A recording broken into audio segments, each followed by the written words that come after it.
বাংলা, বিহার, উড়িষ্যা যেমন সত্য ছিল, নবাব সিরাজউদ্দৌলাও সেরকম সত্য ছিল, এদেশে বাংলাদেশ যেমন সত্য ছিল, বঙ্গবন্ধু এরকম সত্য ছিল। সত্যবাদী আজ আমরা দেখছি বাংলাদেশে এস এম কিবরিয়া মারা যায়, বঙ্গবন্ধু মারা যায়, চার নেতা মারা যায়, মাস্টার হাসানুল্লাহ মাস্টার মারা যায়। আমরা আজ কি দেখছি? এখন কি এই চিন্তা চেতনা আমাদের মাথায় ঢোকে যে আমাদের সুমন ভাই আমাদের মাঝে নাই? এই সন্ত্রাসী হাত আমাদের ভেঙে দিতে হবে।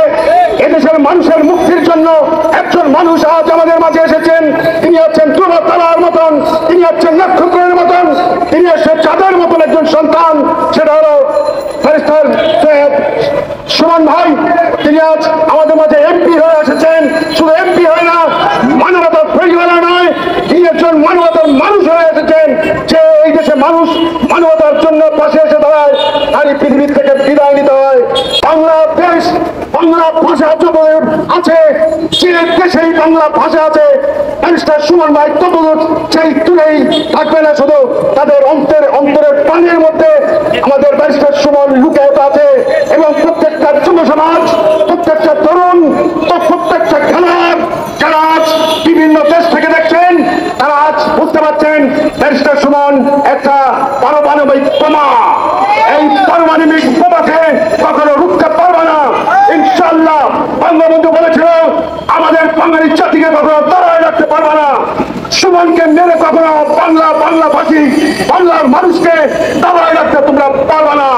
কারণ সত্যের নিষ্ঠা, সত্যের আলোক পত্রিকা নিয়ে এসেছেন সাইদুল হক সুমন। সেই সুমন ভাই আজ শুধু চুনারুঘাট, শুধু মাধবপুরের এমপি নয়, আমরা দেখি তাকে আজকে 17 কোটি মানুষ, ওয়েস্ট বেঙ্গলের আরো 10 কোটি বাঙালি এবং বাংলাদেশের থেকে যারা দূরে আছেন আমেরিকা, কানাডায়, নিউজিল্যান্ড, অস্ট্রেলিয়ায়, তারাও। আমি আজ বঙ্গবন্ধুর নাম নিয়ে তাকে বলছি, বঙ্গবন্ধুর সূর্য সৈনিক। আজ একই কাণ্ড, একই খেলা খেলছে সন্ত্রাসীরা। আজ আরো কথা বলতে চাই, যে কথাগুলো হলো আমাদের যেমন অ্যাডিডাস একটা ব্র্যান্ড, নাইকি একটা ব্র্যান্ড, পুমা একটা ব্র্যান্ড, যুব সমাজের জন্য আমাদের সাইদুল হক সুমন এমপি একজন ব্র্যান্ড যুব সমাজের জন্য। এই যুব সমাজ আজ রাজপথ দেখেননি।